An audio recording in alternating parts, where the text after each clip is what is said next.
एका अपघातामध्ये निधन झाल्यानंतर आज त्यांच्यावर अंत्यसंस्कार झाले आणि आता यानंतर पुढच्या राजकीय हालचाली सुरू झाल्यात। उपमुख्यमंत्री अजित पवार यांच्या जागी उपमुख्यमंत्री पदावर आता कुणाची वर्णी लागणार या संदर्भातल्या शक्यता व्यक्त केल्या जात होत्या आणि आता जे नाव पुढे येते ते नाव आहे सुनेत्रा अजित पवार, म्हणजे अजित पवार यांच्या पत्नीचं। उपमुख्यमंत्रीपदी आता अजित पवार यांच्या पत्नी असणार का या संदर्भात शक्यता व्यक्त होत आहे आणि त्याच बाबतीत राष्ट्रवादी काँग्रेसमध्ये हालचाली सुरू झाल्यात। सांत्वनपर भेटी होत असताना आता राजकारणाला नवं वळण लागतंय। या संदर्भात आणखीन माहिती जाणून घेऊयात। माझे सहकारी रोहन कदम आता आपल्या सोबत आहेत। रोहन, सुनेत्राताईंचं नाव आता समोर येते उपमुख्यमंत्री पदासाठी। या संदर्भातल्या हालचाली बारामतीमध्ये सुद्धा सुरू आहेत का? कारण बरेचसे राष्ट्रवादी काँग्रेसचे नेते हे आज बारामतीमध्येच आहेत।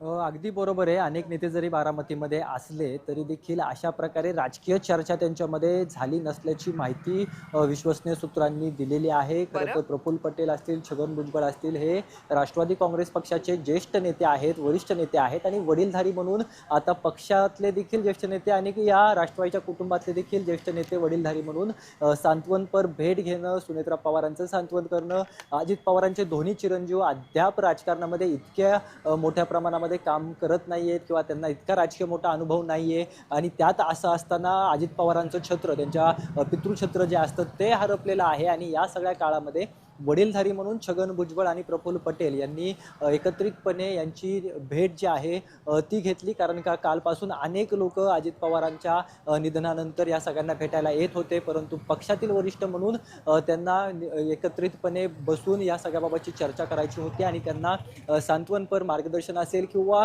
इथून पुढच्या काळामध्ये आता उभारी घेण्यासाठी, या दुःखातून सावरण्यासाठी जो वडीलधारी हात लागतो तो वडीलधारी हात म्हणून प्रफुल्ल पटेल आणि छगन भुजबळ या ठिकाणी आलेले होते आणि त्यांच्याकडून यांची सांत्वनपर भेट घेण्यात आलेली आहे। जरी या सगळ्या चर्चा असल्या की राष्ट्रवादीचे पुढचे उत्तराधिकारी कोण, उपमुख्यमंत्री कोण, या चर्चा निश्चितचपणे पुढील काही दिवसांमध्ये राजकीय गोटामध्ये रंगल्या जातील।